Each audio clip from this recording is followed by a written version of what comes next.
ఎన్నో ఏళ్ల క్రితం పెట్టుకున్న జీమెయిల్ ఐడిని ఇప్పటికీ అలాగే వాడుతున్నారా?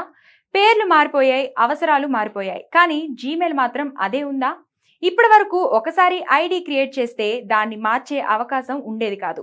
అందుకే చాలా మంది పాత మెయిల్ ఐడితోనే కొనసాగాల్సి వచ్చేది. ఇప్పుడు అదే విషయంలో గూగుల్ కీలక మార్పు తీసుకొచ్చింది. అదే అకౌంట్ ను కొనసాగిస్తూ జీమెయిల్ అడ్రస్ ను మార్చుకునే ఫీచర్ అందుబాటులోకి వస్తుంది.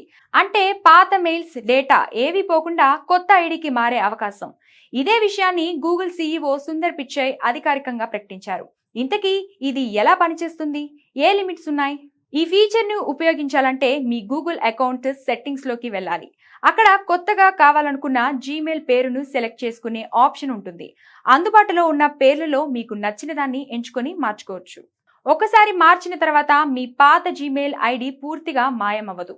అది మీ అకౌంట్ కు లింక్ గానే ఉంటుంది. అంటే ఎవరికైనా మీ పాత ఐడి మాత్రమే తెలిసినా వారు పంపే మెయిల్స్ కూడా మీకే వస్తాయి. కొత్త ఐడి, పాత ఐడి రెండు ఒకే ఇన్బాక్స్ లోకి చేరుతాయి. ఇంకా ఒక ముఖ్యమైన విషయం కూడా ఉంది.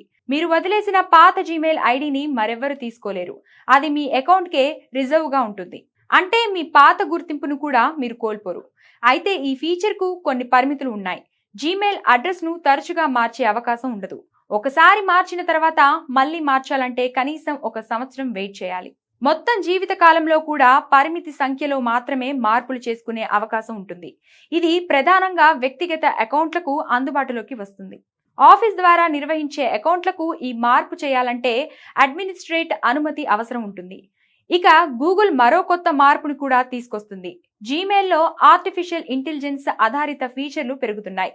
ముఖ్యమైన మెయిల్స్ ను గుర్తించడం, టాస్క్లను హైలైట్ చేయడం, ట్రావెల్ లేదా బుకింగ్స్ కు సంబంధించిన సమాచారం ఒకే చోట చూపించడం లాంటి సౌకర్యాలు అందుబాటులోకి వస్తున్నాయి. మొత్తానికి ఈ కొత్త ఫీచర్ వల్ల ఒక పెద్ద సమస్యకు పరిష్కారం దొరికినట్టే. పాత ఐడితో ఇబ్బంది పడాల్సిన అవసరం తగ్గుతుంది. కొత్త అవసరాలకు తగ్గట్టు జీమెయిల్ ను మార్చుకునే అవకాశం వస్తుంది.